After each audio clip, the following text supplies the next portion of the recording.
Imagine you're 8 years old, and you haven't seen the sun in 3 days. Your father and the other hunters have been gone since sunrise, tracking a herd for 2 full days. Every footprint, every broken branch, every sign pointing to one thing. Tomorrow was supposed to be the hunt that fed everyone through the season. Then the sky just breaks open. Not the kind of rain you duck under a tree for. A cold, relentless downpour that doesn't let up. 1 hour becomes 6. 6 becomes a full day. By morning, the trail is gone, washed into mud. The river beside camp is climbing its banks.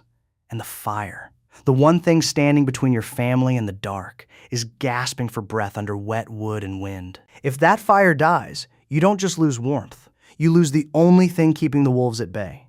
The only light after dark. The only way to cook anything at all. Today, rain ruins a picnic. For most of human history, it could end your life. So here's a strange thought. What if the worst weeks of your ancestors' year are the reason you can sit here right now, watching this, thinking clearly, speaking in full sentences? Some archaeologists believe exactly that. Not because they hunted harder in the storm, because, for once, they simply couldn't leave. Let's go back. Hundreds of thousands of years. And find out what actually happens to a group of humans when the sky refuses to clear for a week straight. Step 1 wasn't shelter. It wasn't food. It was the fire. Losing it wasn't an inconvenience. It was the difference between making it to next week and slowly losing everything that kept you alive. No fire meant no hot food, no light once the sun dropped. Nothing standing between you and whatever was circling in the dark. And relighting one wasn't as simple as a flick of a lighter. Sometimes it took hours. Sometimes, in a storm like this, it couldn't be done at all. So one person's entire job became keeping that flame breathing. They dragged it deeper into the cave, blocked the wind with hides and branches. And when every log outside looked soaked through, they knew something the rain didn't account for. Split it open, and the surface might be dripping, but the core is often bone dry. They also hunted for birch bark whenever they found it. Even soaked, it holds enough oil inside to catch a spark anyway. That single piece of knowledge, passed down and never written anywhere, may have quietly kept people alive for thousands of generations. And we actually have proof of how much this mattered. Over 5,000 years ago, a man now known as Ötzi the Iceman froze to death in the Alps. And when they found his body, he still had a full fire-starting kit strapped to his belt. Out of everything he chose to carry up that mountain, he made room for fire. People didn't just use fire. They carried it the way you carry your phone. You didn't leave home without it. But once the fire was finally safe, something unexpected started happening in that cave. People stopped surviving and started making things. For decades, archaeologists assumed cave floors were just where people slept, nothing more than a bed of dirt. Then someone looked closer, and the ground told a different story. Certain patches were buried under thousands of tiny stone flakes. Not tools, just the scraps left behind by someone sitting in one exact spot, shaping the same blade again, and again, and again. That's not a bedroom floor. That's a workbench. Rain had done something nobody expected. It forced people to stop moving. You can't hunt in a storm. You can't track anything through mud. So instead, you fix what's broken. You experiment with things you never had a spare hour for. One cave in South Africa changed how archaeologists think about this entirely. Inside Blombo's cave, researchers uncovered what looks like a 100,000-year-old workshop. Shells used as mixing bowls, grinding stones, bone tools, and pigment blended using what looks suspiciously like a repeated recipe. This wasn't someone surviving day to day. This was someone manufacturing, refining a process, on purpose, over and over. And then there are the needles. Actual bone needles, with eyes drilled straight through them. So thin that making just one without snapping it would have taken real patience.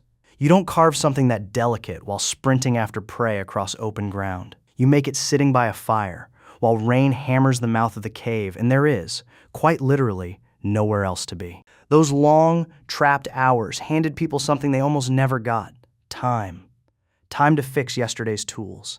Time to build something better. And once in a while, one invention quietly changes everything that comes after it. The next one wasn't a spear. It was barely even an object. Around 50,000 years ago, a Neanderthal dropped something so small that nobody at the time would have noticed. Not a tool, not a weapon. just a tiny fragment of twisted plant fiber stuck to the side of a stone. It sat buried for tens of thousands of years until archaeologists finally spotted it. At first glance, it looks like nothing, a stray thread you'd brush off your sleeve. Look closer, and it's 3 separate strands twisted together into one cord. Try it yourself sometime, even with modern hands. While one strand twists, the other 2 have to hold exactly the right tension. Too tight, and the whole thing knots. Too loose, and it falls apart in your fingers. You're managing 3 movements at once, planning the next twist while controlling the one you're already mid-motion on. That's not muscle memory, that's forward planning. And some researchers argue this kind of task needs a level of abstract thought once believed to belong only to modern humans. Suddenly, that scrap of fiber isn't so small anymore, because rope didn't stay a curiosity. It became the hidden ingredient behind almost everything that followed. Lashing a blade to a handle, building a shelter that could actually hold, weaving a net, setting a trap, climbing somewhere steep without falling straight back down. Here's the part worth sitting with. Nobody invents rope while chasing a mammoth. You invent it sitting by a fire, with nowhere to be, because the storm outside just took every other option off the table. So maybe the weather didn't slow humanity down at all. Maybe it bought us the time to invent our own future. But the most valuable thing born on those rainy days wasn't a tool. It couldn't be held, sharpened, or carried on a belt. It was knowledge. In 2010, anthropologist Polly Wiesner sat and recorded conversations among the Jew/Honzi people of southern Africa, one of the last groups on Earth still living something close to the ancient hunter-gatherer way of life. And she noticed a pattern nobody had really documented before. By day, the talk was practical, where the food was, who was fixing what, who was hunting tomorrow. But the moment the sun went down, the conversation changed completely. People stopped talking about today. Ancestors came up, distant places, dangerous animals, mistakes that should never happen twice. Nearly 80% of what got said around that night, fire had nothing to do with surviving today. It was about preparing someone else for tomorrow. Stories were libraries, long before anyone invented writing. The hunt that worked. The mistake that nearly got someone killed. Instead of vanishing the moment one person died, it could live on inside someone else's memory, copied, generation after generation, with no ink required. Maybe that's the real reason the fire at night mattered so much. Knowledge only grows if it's shared, and rain had accidentally built the perfect classroom. Nobody could wander off. Children stayed close, and for once there was enough uninterrupted time to explain not just how, but why. Then archaeologists found something that pushed this story back even further than anyone expected. At Kalambo Falls in Zambia, researchers uncovered 2 massive wooden logs, deliberately shaped and joined together. Dated to almost 500,000 years ago. Not a spear, not firewood, a structure. Something built on purpose, long before anyone thought humans were capable of it. Whoever made this wasn't just reacting to their surroundings anymore. They were changing them. Instead of searching for the perfect place to live, they were starting to build one. Around the same time, sites like Ohalo 2 show something eerily familiar. Organized living spaces, processed wild plants, days planned with real intention. Bit by bit, humanity stopped only adapting to the world around it.